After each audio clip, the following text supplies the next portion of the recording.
Hello and welcome. I have with me Mrs. Richa Devgupta. She is the Chief of Strategy for Fortis Healthcare Limited. She is an accomplished professional in the healthcare industry and is respected for the way she has taken Fortis to new heights. Richa, thank you for agreeing to be with us. My pleasure. Richa, healthcare is quite a thankless job. I mean, whatever you do, whatever efforts you put in, somehow people will always find a reason to complain. Over these years that you spent in healthcare, I'm sure you picked a few lessons Sure. in terms of delivering customer satisfaction, customer delight, service excellence, from which all of us can learn Sure. as to what should we do, or more importantly, not do for achieving customer service excellence. Your thoughts, please. Right. So I would agree and disagree with your statement, saying that it's a thankless job. It's what you're saying is right. That there are a lot of people who kind of do get unhappy with the services that you offer, but you have to find the psyche behind that. Why do they do that? Right? So as a service provider, for last 24, 25 years which I have spent in healthcare, if it was only that it is a thankless job, obviously I would have had the option to exit out, right? But then what you need to look at it is that unlike most of the hospitality sector, because some people do tend to say that healthcare delivery is also kind of hospitality sector. But what I would say is that hospitality is just one part of it.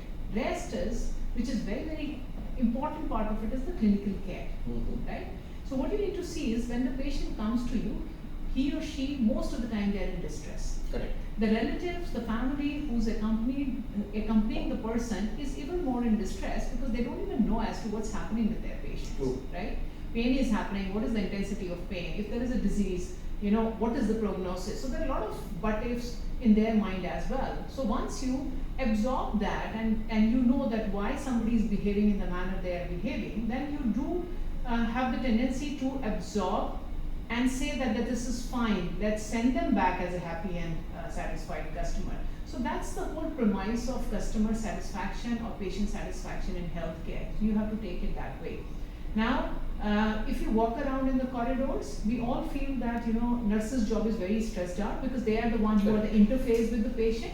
But then, most of them, if you ask them, 90% of them, they would say that they're very happy with their profession. Reason being that 99% of people who walk out healthy and happy out of the hospital, the blessings, the goodwill, the appreciation they share with you actually makes you very, very happy. True. And in fact, as you speak, and I was thinking that it is true that if the patient's clinical outcome is as desired, then half the battle is won there. Okay. Do you agree with me? Well, now bit of a correction here. See, we have seen that there are certain patients where you have not been able to give the desirable results. Reason being the patient has come very late to you. True. Sometimes it is in hospital, not necessarily that you will be able to save all the patients. True. So there are times when you lose lives, right? For the obvious clinical reasons. But then the main and the most important lesson or the key or the mantra is that if you are being transparent with the patient relative, if you have informed them, if you have communicated well with them, that what can they expect? See, let's look at the human psyche. When do we get upset? When our expectations are not met. Right. When do we get upset? When we do not know what is the outcome going to be. There is a certain level of unpredictability that makes us uncomfortable. Right. So if the counseling is done well, if the doctor has spent enough time and explained them that what can come out of this treatment, then even if we have some time lost patient, the patient's relative have come and told the doctors, told the staff that you did your best. That's nice to hear. Right? So, if you have been, it is like any other relationship. You develop a professional relationship with your patients and patients' relatives also. If you have been transparent, if you have been ethical, if you have been communicative about things which is happening around and you have not kept them in dark, patient is generally happy.